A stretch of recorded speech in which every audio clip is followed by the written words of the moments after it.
approach a little different way. In my 55 or 57 years of ministry, I've had the privilege of working with people of many different faith backgrounds, so it's nothing new.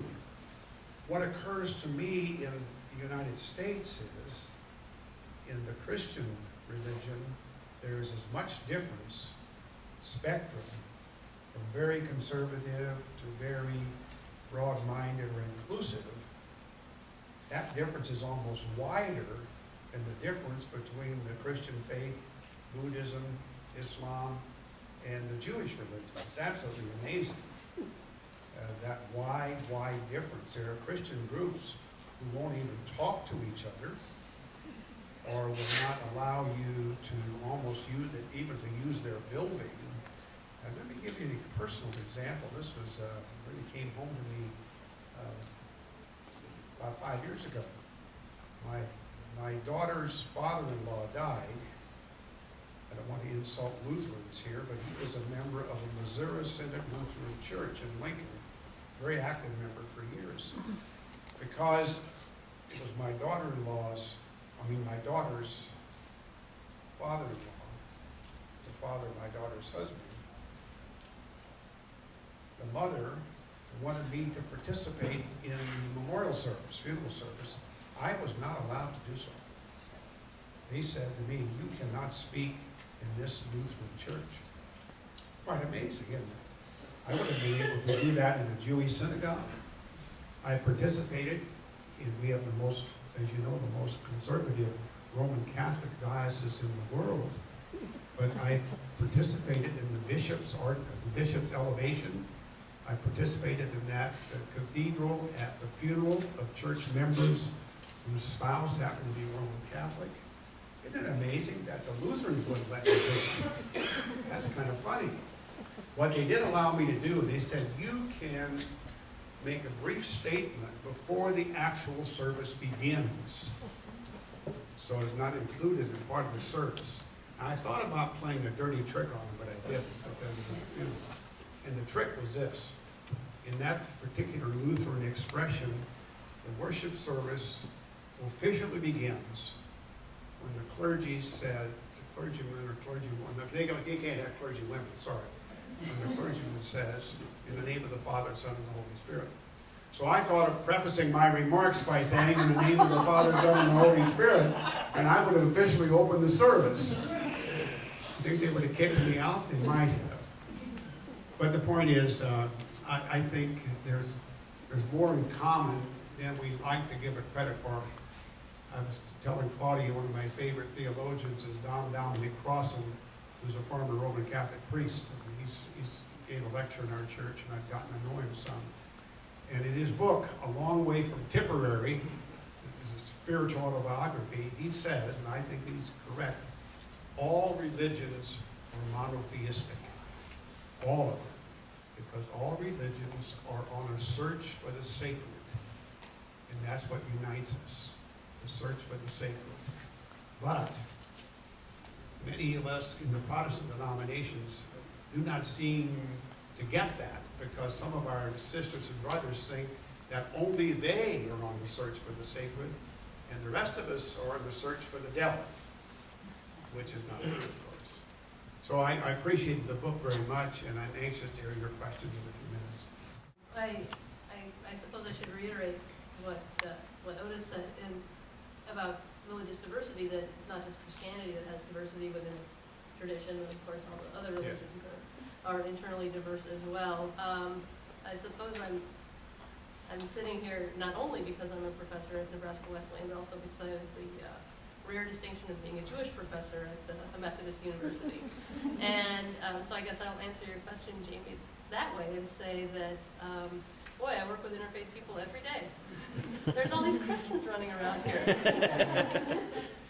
And so that, because I'm in a sort of visible position as a religious minority, people come to me with all kinds of questions. I saw this in a book. What does it mean? And you know, when you're a member of a minority community, whether that's a religious minority or a sexual minority or an ethnic minority or racial minority, you quickly become the expert on that field for numbers of the majority.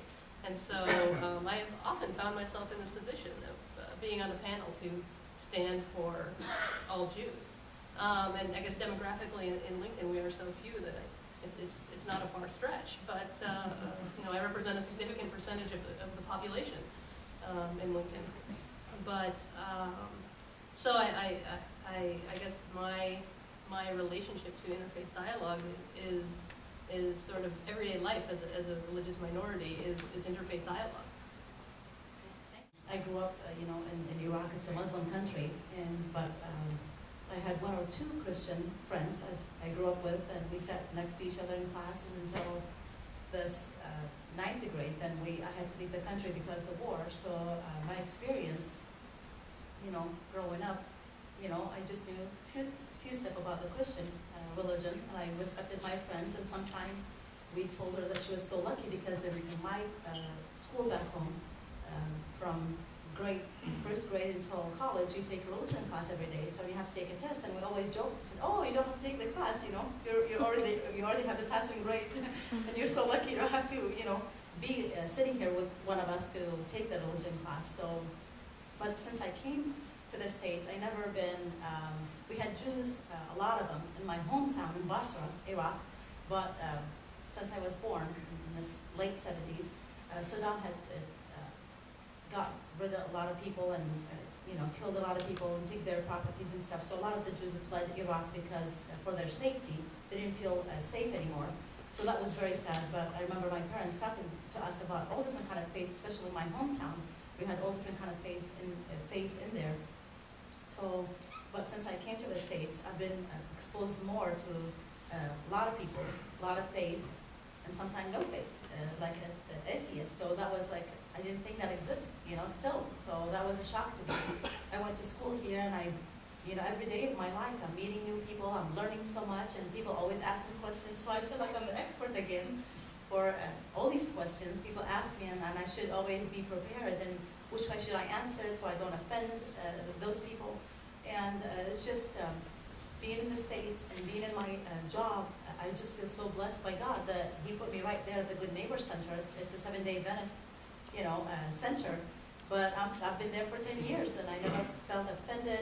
I always felt this is home to me, and I have the freedom to pray, to do whatever. All my clients do the same thing, and people always come to us. I do speeches. I used to work for the Lincoln Interfaith Council when it was in existing for the Faces of the Middle East at the time. So I used to go a lot with some rabbis and you know, some ministers to go speak out and talk about different faith practices and stuff. But I just believe that we all worship the same God, you know. We all worship God. God is above all of us, but we just worship differently. So why should we fight? We should just get along with one another and love one another, respect one another. And I just love always to make friends. I love to go to churches, temples, wherever people worship. I like to go. I'm really anxious to see what do those people when they meet, what do they say, what do they worship. When I get the translation, they're saying the same stuff that I'm saying. So what's going on? Why do you always focus on the differences and emphasize on those, but not focus on the commonality? We have so much in common. So that's how I see it. Thank you. In from the book, the redemptive symbolism, this is taken from a reviewer who reviewed the book in January of 2008. He says, the redemptive symbolism of the Sarajevo Haggadah is obvious. It is a Jewish religious text. It is illustrated according to the Christian model of the Book of Hours and was saved by Muslims in a city that was almost destroyed by ethnic hatreds.